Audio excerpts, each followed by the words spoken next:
dog eating my pork chop. That's a true story, possibly. Actually, I bundled everything up to bring to school today. That included my laptop, my iPad, and my graded homework. And I left it at home, and my pork chop. So I think the pork chop's fine. So I'm recording it using something a little bit different. So if you go to watch it compared to the other ones, it'll look a little different. So we're going to take a running start at this section on solving actually acid-base problems, which are very, very similar to equilibrium problems that we solved before. So in the ones that you handed in today, in all of these cases, we knew one equilibrium concentration, and we knew the initial concentrations of everything. You could have used an ice table, but you didn't have to ultimately come up with the equilibrium concentrations and plug it in back into a Ka expression to come up with the value of Ka. And this actually was something that this is this on the board. So I thought I just kind of remind you, this actually was a weak acid, and so we were knocking out the Ka value, so we had to come up with equilibrium concentrations.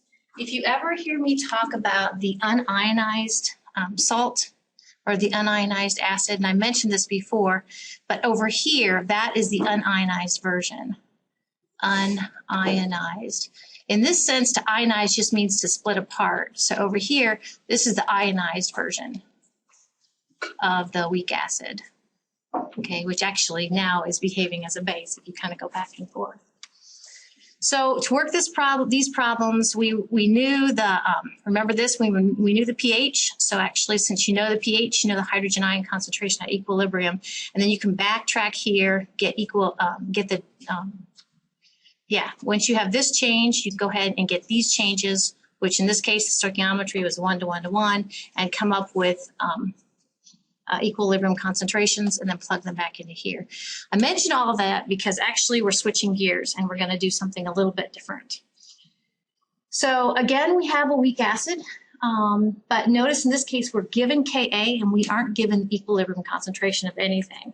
This in italics is something a little bit new. It's kind of analogous to the thing that was in italics on the first problem that we did on Monday. So notice, though, that in this problem, we know the initial concentrations of everything. Actually, in our ice table, it's going to be all of this and none of the ionized form initially. And notice in this case, we were given the equilibrium constant, Ka, and now we're supposed to come up with the E's in the ice table. We're supposed to come up with those equilibrium concentrations. So this sort of problem in the margins, I'll go ahead and say simplifying assumption. May or may not work. Well, it'll probably work in the problem like you'll have on your test and most of your homework. I'm going to say apply simplifying assumption. ... So hold that thought. So I debated about how to do this. Actually, I borrowed a marker from Ms. Ruskell-Wamer over there. Make sure I take these markers back to 302. So let's just go ahead on the next few slides. I'll go to the next slide. You're going to see, go ahead and take that weak acid and show it ionizing. This is acetic acid. Actually, we're going to be dealing with this more. Acetic acid ionizes to a certain extent. It is a Wa, weak acid. It gives you acetate, CH3COO minus. Looks like CHO. I've heard people call it CHO. And the hydrogen ion. So we are given the Ka value. Ka is the same way as our Kcs. Ka is the molar concentration of the products. CH3COO minus, that's the acetate ion. Hydrogen ion, race or stoichiometric coefficients, which is 1. And then over here, down the denominator, we have the product.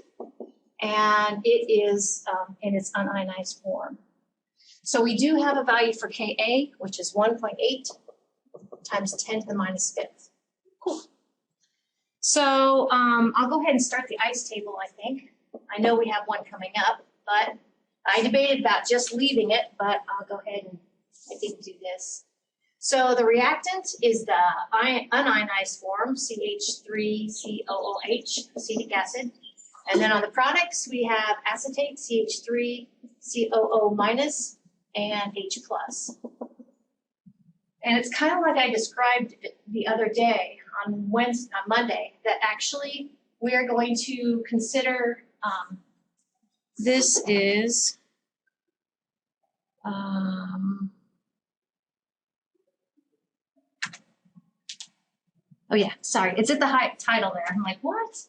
Okay, so they, again, the way I think of these is basically the person who prepped it prepared a salt solution, that's of the weak acid, 0.10 molar CH3COOH. So actually that is 0.10 molar. That's, it's all in its unionized form, none in its, you know, that's kind of what we have for the initial. It's kind of what we talked about the other day. So if we go ahead and if we let X be equal to the amount that ionizes, okay, of course the stoichiometry is 1 to 1 to 1. So if this is, I'll go ahead and put a negative here, negative X. This is going to be plus X from 0 to plus X. This is going to be from 0 to plus X. Of course, yeah, that works. So now we're ready to go ahead, take the initial, apply the change. So we have 0.10 minus X. We have X here and we have X here. And in theory, and it's not too much of a stretch, we could basically take these quantities, these three quantities, and plug them back into our equilibrium constant expression, our Ka expression. Okay. So equilibrium, we have X, and 0.10 minus X. This is the same kind of caveats or kind of little slide to say, now why in the heck is this 0? Because we spent some time on Monday talking about how water auto-ionizes. But remember that auto-ionization in neutral situation, 25 degrees Celsius, makes this point 1.0 times 10 to the minus 7th moles per liter. Pretty low, kind of a blip on this ice table.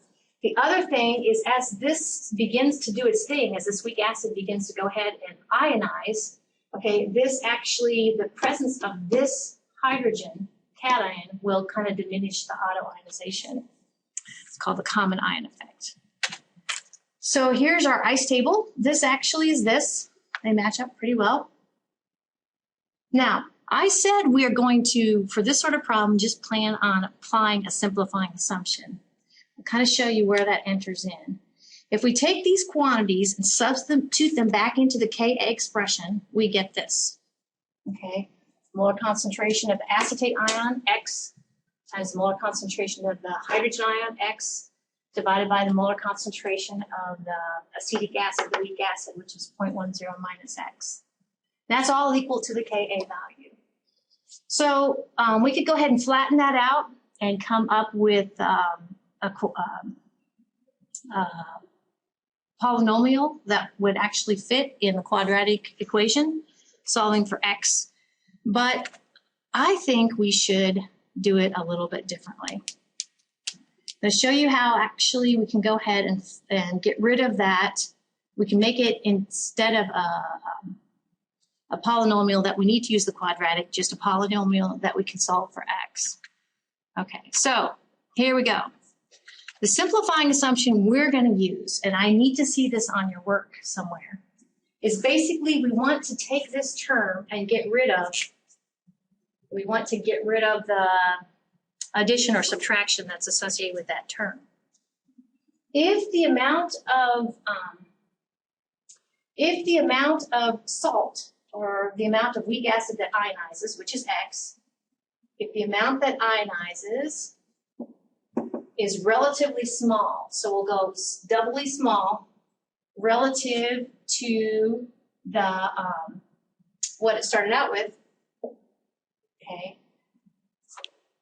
So if that's the case, basically this quantity, this X is negligible because it's really, really small compared to the 0.10. If that's the case, then this quantity, the equilibrium concentration of the unionized salt, it becomes 0.10 because X is negligible. And then things start to happen in a good way. So the next thing you're going to see basically, so we're all on the same page, is this quantity right here, which was your CH3COOH. Okay, now it's simply going to be 0.10, and life gets a lot easier after that. So now, is this a fair assumption? And actually you have, of the 4 problems that you have coming up on the next problem slide, one of them is that no, it is not a fair assumption. In this case, it is, and I'll kind of show you if we apply the quadratic, we come up with the same solution. If we don't apply it, if we apply the simplifying assumption with no quadratic. So it generally works if the molar concentration of your weak acid, remember your weak acid is your HB, if the initial concentration, if it is greater than 100 times Ka. So what we have here, if this is our Ka times 100, that's 1.8 times 10 to the minus third. I'd say 0.1 is less than 0.001. Doesn't have to be significantly greater than, it just has to be greater than, which it is. So that works pretty good. So like I said, our Ka expression becomes this, okay, where the quantity in the bottom, okay, was substituted out, 0.10 instead of 0.10 minus x. Go ahead, and I usually kind of crisscross and divide, and we can solve for x. X then will be equal to the square root of 1.8 times 10 to the minus 5th times 0.10, or the square root of 1.8 times 10 to the minus 6th. So, bottom line, all of our x's, wherever you see an x, you can put in 0.0013 moles per liter. So, let's see, remember we said that this was negligible, so I have the equilibrium concentration of my unionized salt. Oh, there it is. This is the mole concentration of CH3, COOH, at equilibrium right there. And then actually now these would both be 0.0013 moles per liter. And that's the molar concentration of your acetate ion. And that what this problem is after is what will the pH of your solution be. So that is also the molar concentration of your hydrogen ion. So we're almost done. I think we are done, maybe. Can't remember if we were after the pH or not.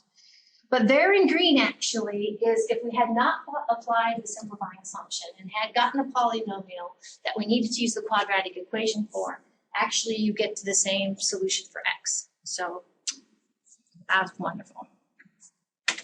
Yay. I guess we are after, yeah, I couldn't remember.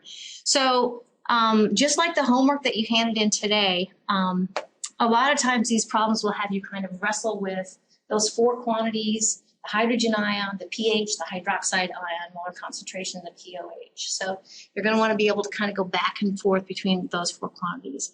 Actually, in your lab tomorrow, you're going to want to kind of be able to go back and forth between those 4 quantities for the same solution.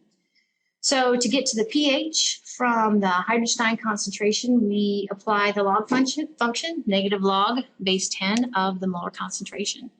Rounded to 2 significant figures, so I am going to be kind of counting on you there for that sort of thing, keeping you honest, keeping you 100%. So 2 sig figs are actually represented here in the pH as the number of digits after the decimal. All right. So this is a little bit different. I was explaining before you came in that I guess it's a long story, but I left my bag at home that has my laptop, my iPad, my graded homework, and my grade book in it. So I'm going to plan B with everything. I am recording this using a webcam and Camtasia, so it'll look just a little bit different if you go out there and look at it, the recorded lecture. But that means that I don't have Doceri, which means that I have to go to plan B to kind of show you some of these. So it's not exactly what you're used to.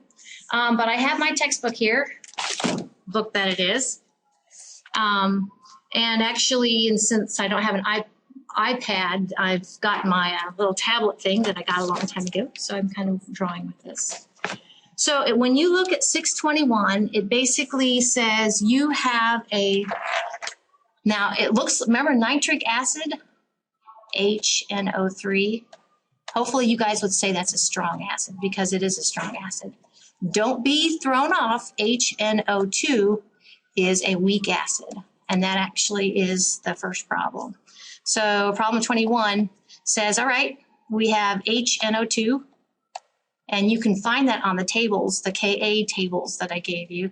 It's in equilibrium with, it kicks off a proton, H plus, and NO2 minus. So this problem just says, what is the hydronium ion concentration? So basically you are after the H3O plus, which, you know, I'm hoping we're all on the same page here. That's the same thing as the H plus. So if you work it and come up with an H plus, that's the same thing as the hydronium cation. It's the same thing. So let's see. In this case, you're going to have to use the table. So for this one, my hints, I guess, if there are any hints, I would say ice. That's not the table I was talking about. You need to prepare your own ice chart, I think. That's the way I would do it. And you're going to want to look up the Ka value for HNO2. That's my hints. And then I guess my other hint, because it's very similar to the one we just did, I'm going to want to see you apply, show me in a statement, kind of like this. Show me in a statement, but apply simplifying assumption. Okay, that's my hint for that. Moving on to 23. 23. Notice these are both odd ones. Okay, so in this one, it gives you, oh my goodness, phenol. Anytime you see the word phenol, think probably a benzene ring of sorts. Phenol acetic acid. So I'm not going to write the whole thing. Okay, I can. So it actually gives you a little bit of structure here. Here's your benzene ring, C6H5 instead of 6. And one of those locations on the carbon has an acetate group on it. So I keep losing it. Thank you, CH2COOH. Thank you. Is that right? I know they say CO2, but I kind of like breaking out of there. So that is our weak acid, and you can find that on the Ka tables in equilibrium with, and I think you need to show this. You got 2 days, you got 48 hours before this is due, so you should have time to do that. And the proton that it kicks off is actually on the acetate group. So that's this one that goes. You might be like, how do I know? Well, you just know. This benzene ring, it's not moving. So it kicks that out. This is kind of like what we did up here and gives a proton. So I would show that. And then actually this one has 2 questions. A looks like this. Let's see. It gives the molarity of the unionized as it was prepped, 0.186 moles per liter. And you are after this guy right here. Question mark molarity of that guy. I think you need to do an ice chart. And then as a separate question, it goes ahead and it says, what if changing it up, I'll change my pointer color. What if changing it up now, instead of 0.186 molar, if you had 0.121 moles per liter of the weak acid, what would the pH be? So over here for the hydrogen ion concentration, I'll put question mark hydrogen ion, and then take that all the way to pH. It's a classic. All right, then to the next one. 29 looks like this one, where you're given the weak acid is HCl03,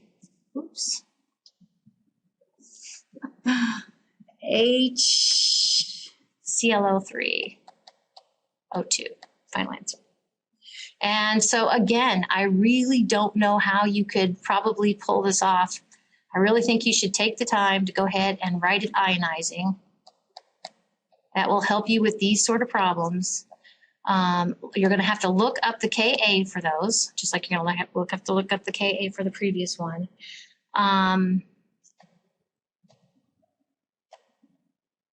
The problem goes on to say that we are going to have 0.55 molar in your weak acid, okay, and a whole bunch of questions then, basically question mark, hydrogen ion, hydroxide ion. It's kind of like the homework you did for today, pH and POH. Knock out those 4 quantities. But I think you need an ice table. I really do. If you don't use an ice table, you need to show me how you come up with your quantities. And the notes I have here for myself is simplifying assumption doesn't work. Simplifying assumption does not work. Sad face. So that means to get the right answer, you're going to have to apply the quadratic. Just do your best. I hate the quadratic. There we go. And the reason the simplifying assumption does not work, and I didn't look it up because I don't really want to take the time, but remember that we said it will only work if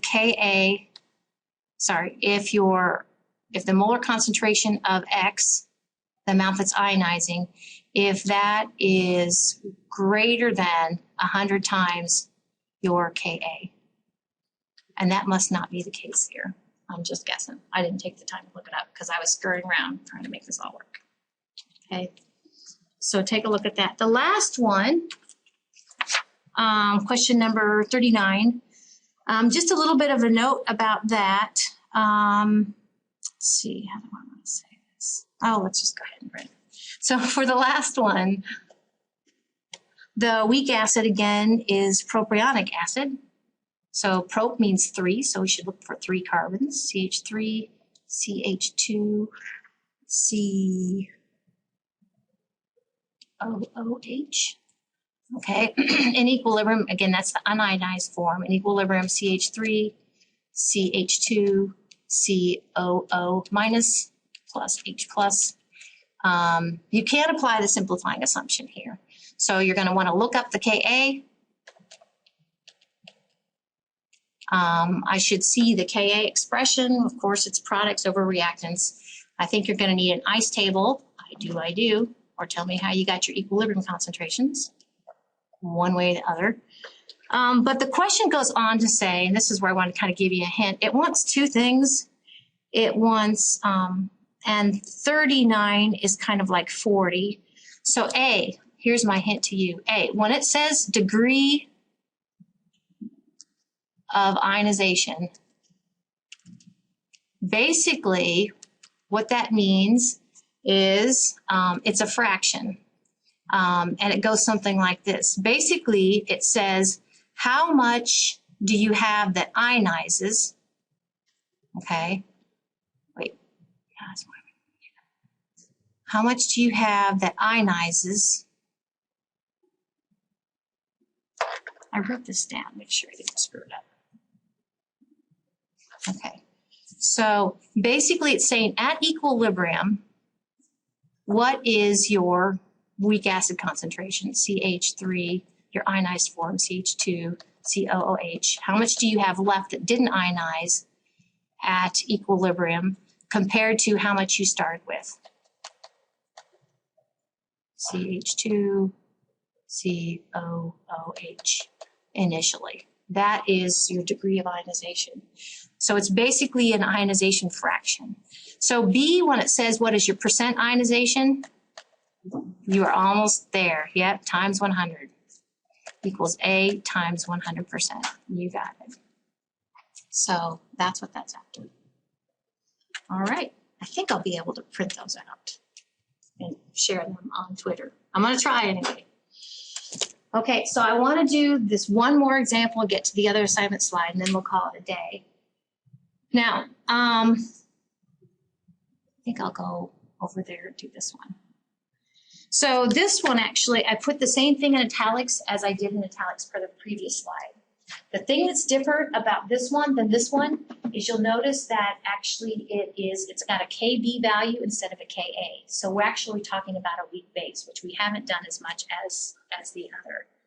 So let me kind of go over there. So I'll go on to the next slide. I think the way you start this is you go ahead and write the equilibrium, write your ice table. So I kind of think of it, and I think this probably works. Again, we're dealing with, it's the acetate. Do you recognize that actually that CH3COO is that? Okay, CH3COO minus. It's going to act as a base, a proton acceptor. So the way I think it works to think of it is it actually has to have a water molecule doing the donating for the proton. So on the product side, CH3COOH. On the product side, we have what I call the weak acid before. And we're going to talk about this on Friday. Actually, I have a weak base here. That's the acetate ion. And we have over here acetic acid.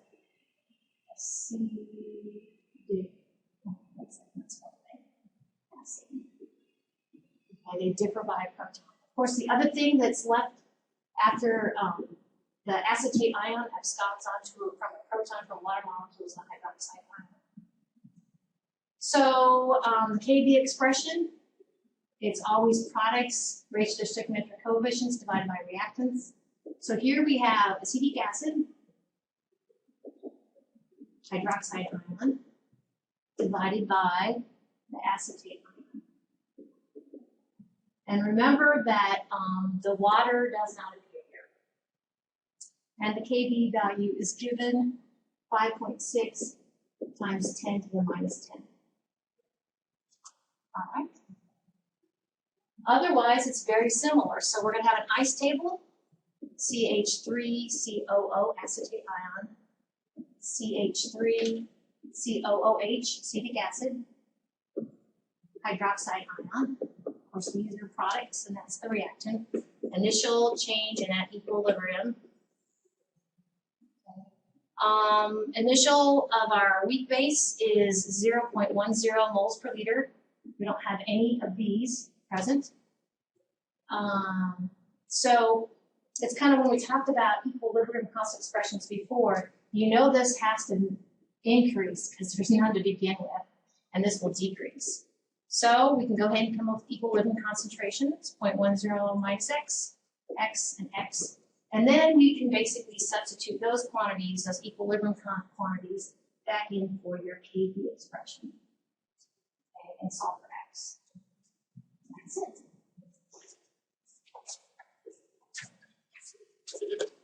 All right.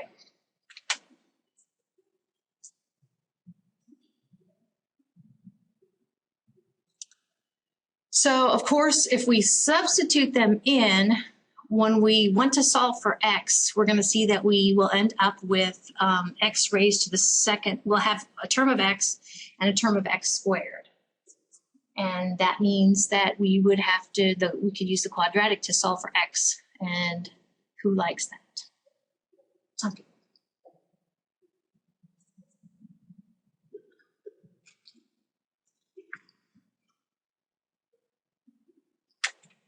So there's our ice table. The one thing I think is wrong with these ice tables, like I said, is, I really kind of think of it like this. The line, take the initial, add the change, and come up with, of course, the equilibrium concentrations. So if we plug those back into your KB expression, of course, it looks like this, where the top two X's represent the molar concentration of acetic acid and the molar concentration of hydroxide ion. The value in the bottom is the molar concentration of the acetate ion. And KB, of course, was given.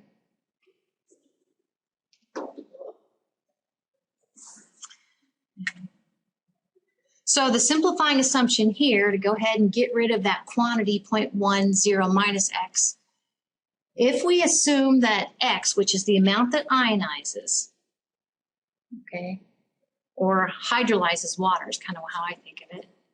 If we think of that as relatively small, and smaller than what? Smaller than the thing that you're subtracting it from, smaller than 0.10, then that quantity in the denominator becomes 0.10. And if you're like me, these things these feel funny at first, but once you do a few of them, they work out pretty good. So somewhere on your work, it's kind of like it was squeezed down there.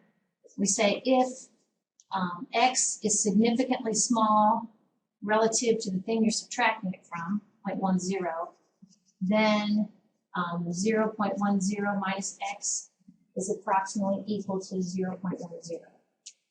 That's probably what we should do. So if X is significantly smaller than 0.5, then So you would for the whole. yes, like I have on my slides, not how I have the board, and I have on my answer key, by the way. Then 0.10 minus X, that quantity is approximately equal to 0.10.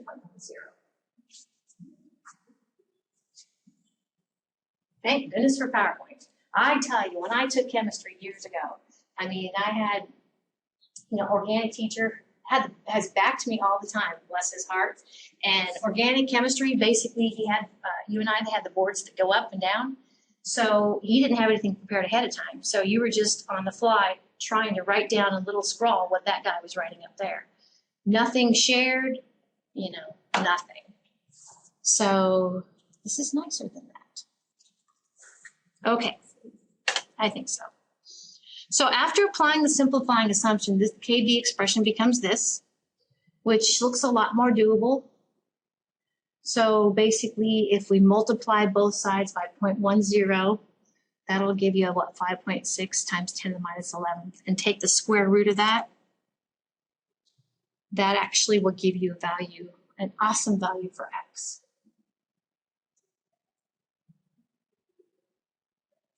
And the simplifying assumption, like you saw in the previous slide, works pretty good. We said that if the molar concentration of your weak base, which is, the CH3COO minus, if that is greater than 100 times your KB, and our KB is 5.6 times 10 minus 10. So 100 times that is 5.6 times 10 minus 8, which clearly 0.10 is larger than 5.6 times 10 minus 8. Then you can really probably do this. So we're ready then to go ahead and fill in our X's and answer the question. Again, in chemistry, there's all sorts of kind of twists and turns. But if our value for X is 7.5 times 10 to the minus 5th, remember that actually then is both of these quantities, 7.5 times 10 to the minus 5th moles per liter. Is the molar concentration of our acetic acid, and probably more to the point, I think, in this problem is the molar concentration of hydroxide. Now remember, this has a little bit of twist because it doesn't want this number. It actually wants one of the other four quantities, which I think is pH versus the hydrogen ion. So we're close. We basically need to kind of finish up and do a problem kind of like y'all did for today's homework. Okay, so to finish up, we recognize that in dilute aqueous solutions, the product of the hydroxide ion and the hydrogen cation is 1.0 times 10 to the minus 14. Now that's at 25 degrees Celsius. That's your KW that you're supposed to memorize. We can rearrange that solving for the hydrogen ion. The hydrogen ion is the KW 1.0 times 10 to the minus 14 divided by your hydroxide ion concentration, which we know is 7.5 times 10 to the minus 5th moles per liter. So we're close. Plugging in your hydroxide ion concentration, your hydrogen ion concentration is rounded to 2 sig figs, 1.3 times 10 to the minus 9th moles per liter. And it doesn't hurt for chemistry problems to take one last look at it, see, does that seem reasonable? And yeah, because it should be a basic solution because it's a weak base. If your hydrogen ion concentration is less than your hydroxide ion concentration, it is a basic solution. So a lot of times pH problems, you can take one last look and say, well, yeah, I'll buy that. So now if we go ahead and go for the pH, of course, we need to apply the P function to the hydrogen ion concentration, which is just negative log of the hydrogen ion concentration. So if you take negative log 1.3 times 10 to the minus 9, we need to keep those two sig figs, show them in after we apply the P function. So we need to have two decimals after, when we have 2 digits after the decimal. So the answer is 8.87 is the pH. And again, does that make sense? Yeah. Neutral is 7, on the other high side of 7, that's basic, pH anyway. On the low side of 7, pH, that is acidic. Well, pretty good. Pat yourself on the back. Okay. So these problems, this set of 4, it's weird, are very, yeah, these are all, well, except for 31. We have some even problems, and these are kind of analogous to the ones I just showed you, but we'll kind of take a look at them. So these will actually be weak bases. So number 28. Let's see, what must the molarity of an aqueous solution of trimethylamine be given this pH?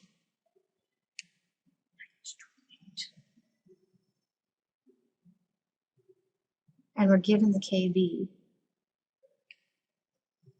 Wow, it's a little bit different, isn't it? Let's see if we can find our way through this. Switch to red. Okay, so we have this weak base, and they go ahead and they give you a chemical equilibrium. Trimethyl, so CH3, 3. Amine, that's pretty. Okay, so it is going to, oops, sorry. It is going to abscond onto a proton of a water molecule, H2O, and be in equilibrium with protonated version, CH3, 3NH. Now it's positively charged once, and it leaves behind the hydroxide ion. We could write the Kb expression, okay, which would be molar concentration of the products divided by molar concentration of the reactant. Remember, water does not show up in your Kb expression. So I would write the Kb expression. The Kb value is given 6.3 times 10 to the minus 5th. Okay, remember those are unitless. Okay, let's see. Now, when we make our ice table, it would look like this. It would look like the trimethylamine, CH3, quantity 3, and that's our reactant. On the product side, the molar concentration of the protonated trimethylamine, CH3, 3NH plus. Also on the product side, OH minus. Okay. Initial change and at equilibrium. So the problem says it doesn't give us the initial concentration of this like we've been doing. Instead, it gives us kind of a roundabout way. It gives us this value, kind of. It basically gives you the pH, which to me, you can go to the POH, and then from the POH, you can go to the molar concentration of the hydroxide ion. Assume, though, that we had, assume, though, that we had, let's let X be equal to the molar concentration of the initial weak base. And we assume we had 0 there, 0 there. Oh, this is going to work. We're going to have to introduce another variable. Or you just have to find the change. Yeah. Yeah. So once, yeah. But I'm still going to do it this way. I'm going to introduce another variable for now. I'm going to make this minus y, make this plus y, and make this plus y. And like Hunter was saying, once we have the hydroxide ion concentration, the stoichiometry is 1 to 1 to 1. Don't let that catch you off guard. Actually, you know the change in everything once you have the hydroxide ion concentration from the pH. Yep. You have to. The y, I liked it because I wanted to show it on this ice table, but no, you don't. Nope. I'm just kind of showing it because it's some fictitious number out there that I don't have because I didn't do the VH. Yeah. So no, you wouldn't really have to have a Y variable. It would be a real number. It'd be a real total number. So in that case, it seems a little backwards, but I think it's just going to work just fine. And I'm glad I had a variable because actually you'll have Y minus a real number. You'll have a real number here. And of course you had a real number here. All the Y's are real numbers. Then actually you're going to go ahead and plug them back into your KB expression. And I checked in my notes, the simplifying assumption should work for all 4 of these.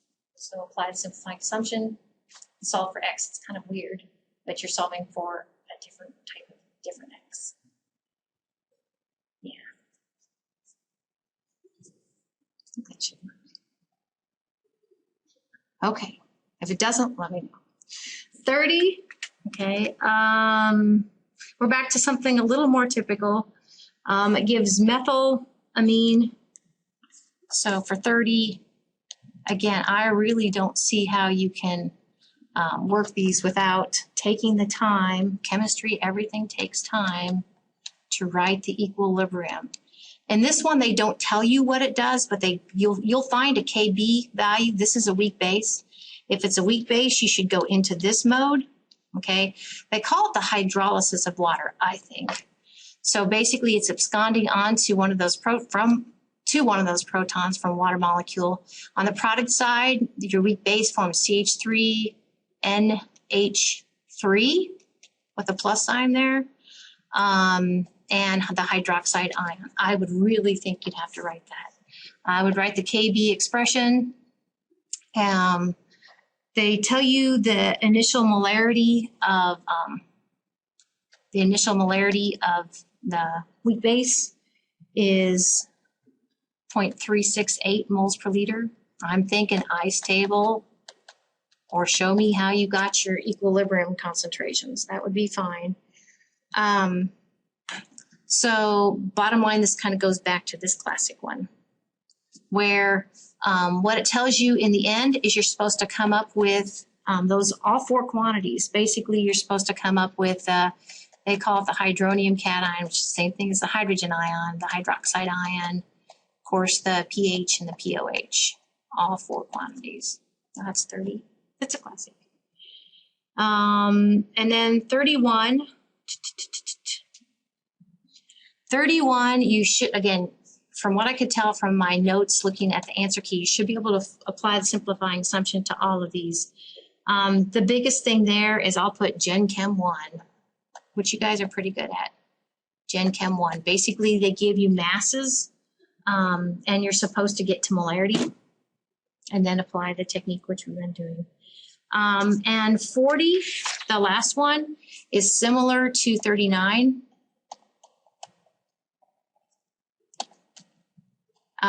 Where it asks for the degree of ionization. Does it ask for, yeah, degree of ionization.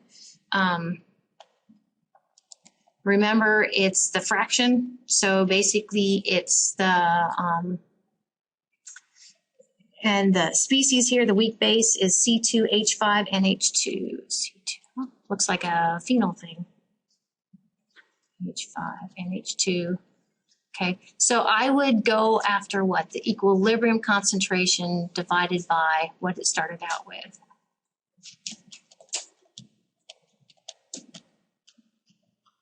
Initial. And then, of course, then the percent ionization is times 100. So that's it. So I'll try to kind of capture these. And then Friday, we go on to there. So Friday we'll finish up part 3 and go on to part 4. Part 4, after doing part 3, you'll be like, oh, okay. I think part 4 is a kind of refreshing. I did it on purpose that way this semester. Okay. Okie dokie.